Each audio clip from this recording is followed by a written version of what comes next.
69 देने वाले सभी अभ्यर्थी का श्रेय आईएएस के यूट्यूब चैनल पर आप सबका स्वागत है। सर, जो कल एग्जाम देंगे, आज बहुत सारा चीज होता है जो आज शांतिचित रहना पड़ता है या उनको कुछ नम्स का प्रयोग करना रहता है, क्या अभ्यर्थी करे सर? सबसे पहले तो जो भी अभ्यर्थी परीक्षा दे रहे हैं उनको हमारे तरफ से कोटि कोटि शुभकामना है और ईश्वर जो है से मैं कामना करता हूं कि वो जो भी विकल्प चुने उनका वो सही हो जाए। विकल्प सत्य बिल्कुल जी। अब यहाँ पर ध्यान देने की बात है कि कल पीटी का जो एग्जाम है वो मानसिक अवस्था को एकदम सहज रखने की है।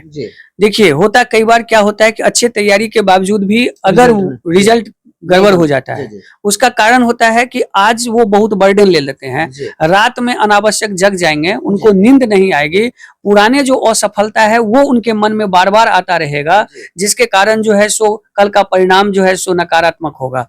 इसलिए मैं ऐसे सभी अभ्यर्थियों से आग्रह करूंगा कि आपका जो कल का दिन है वो निर्णायक है। आप अपने कुछ कुछ चीजों को ना दोहराइए। सबसे पहले कि जो आपकी पुरानी असफलता है उसको मत दोहराइए, रात को अनावश्यक मत जगिए, अनावश्यक बात विवाद पर चर्चा नहीं करिए। और दूसरी बात, एक बात ध्यान रखिए कि तथ्य अनंत है, तथ्य को साधने का साहस किसी में नहीं है, केवल जो आप पढ़े हैं उस तथ्य पर विश्वास करिए, आपका परिणाम सकारात्मक होगा। इसके अलावा तीन चीज को और ध्यान रखिए कि कल जब आप एग्जामिनेशन हॉल में जाएंगे तो कहने का मतलब कि 11:15 में आपको ओएमआर सीट मिल जाएंगे। 12 बजे से एग्जाम शुरू होगा, इसलिए सेंटर पर सबसे पहले जाएं, अनावश्यक रूप से देरी नहीं करिएगा। और तीसरा जो सबसे बड़ा चीज ध्यान है कि वो है निगेटिव मार्किंग।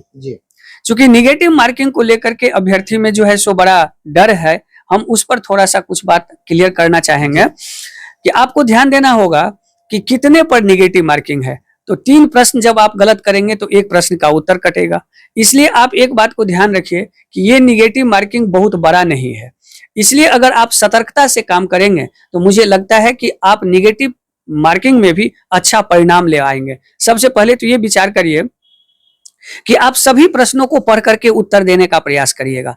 अगर प्रश्न को पढ़ करके आप उत्तर देंगे तो आपके गलत होने की संभावना कम होगी। दूसरी बात, आप अधिक से अधिक अटेम्प्ट लीजिएगा, तब लीजिएगा जब आप सभी प्रश्नों को पढ़ पाइएगा। एक उदाहरण मैं देता हूं, अगर मान लीजिए कि आपने 20 प्रश्न तुक्के में बनाया और उसमें से आपका 10 सही हुआ और 10 गलत हुआ। अगर 10 गलत हुआ तो लगभग आपका जो है सो 3 नंबर कटेंगे और उस स्थिति में आपका क्या होगा, तो 7 नंबर का जो है सो आपको मदद मिलेगा। तो मतलब कि अटेम्प्ट लेते वक्त आप इन बातों का ध्यान रखिएगा।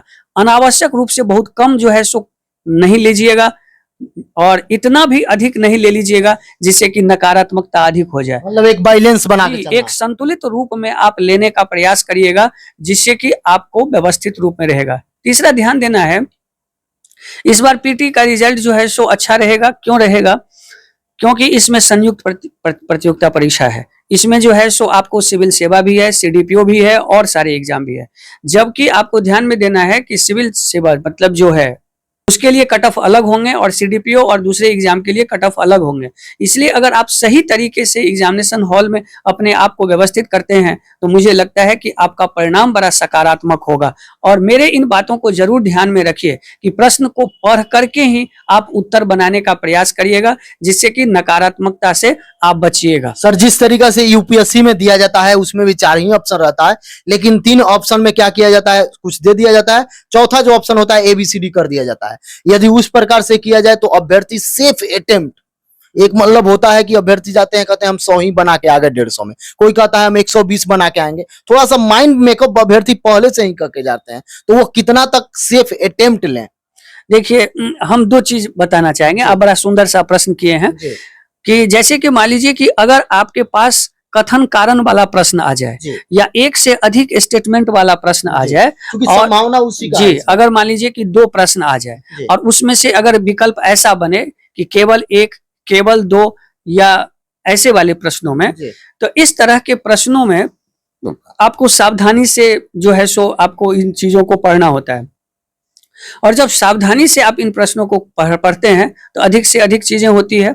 और एक चीज ध्यान रखिएगा बीपीएससी के लिए, मैं तो ये नहीं कहूंगा, लेकिन बीपीएससी का सामान्य रूप से जो बी विकल्प होता है वो तुलनात्मक रूप में अधिक सफल होता है। बी विकल्प जी, मतलब सबका अपना अलग अलग बी भी रहेगा, सी भी रहेगा। वैसे आप जब मैक्सिमम देखा जाए तो बी जो होता है वो तुलनात्मक रूप में अधिक होता है, तो आप वो देखिएगा।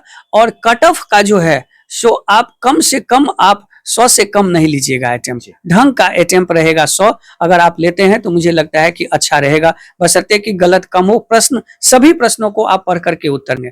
अगर मान लीजिए कि जैसे कि कोई भी विकल्प आपको लगे कि हाँ प्रश्न जो है सो इसमें क्या है, तो अगर सामान्य रूप में अगर विकल्प 4 है उसमें अगर थोड़ा सा अजीबो गरीब टाइप में आपको विकल्प लगे, जिसको प्रश्न को आपने कभी नहीं पढ़ा लेकिन उसमें विकल्प अजीबो गरीब है, तो ऐसे विकल्प की संभावना सही होने की 80% रहती है। इसलिए इस सब को थोड़ा सा आप ध्यान में रखिएगा और मुझे लगता है कि परीक्षा अच्छा जाएगा और हमारी शुभकामना है। मतलब आपका कहने का मतलब हुआ कि वहां पे चारों नेत्र अपना खोल के रखना है, जो तरीका हो उस तरीका से आप सही करें सभी प्रकार के। आप एक बात ध्यान रखिए कि आप जितना अधिक मानसिक रूप से कूल रहेंगे पीटी का एग्जाम उतना ही अच्छा होगा। पीटी का एग्जाम जो है एलिमिनेशन का एग्जाम है, विद्युता का एग्जाम नहीं है। आप कितना अच्छे से 4 में से एक को चुन लेते हैं, यही एक कला होती है। बता दें, यदि आप श्रेय आईएएस के यूट्यूब चैनल पर नए हैं तो चैनल को सब्सक्राइब कर लें। यदि पहले से भी देख रहे हैं, चैनल को सब्सक्राइब नहीं किया है तो सब्सक्राइब करके बेल आइकन को जरूर दबा लें।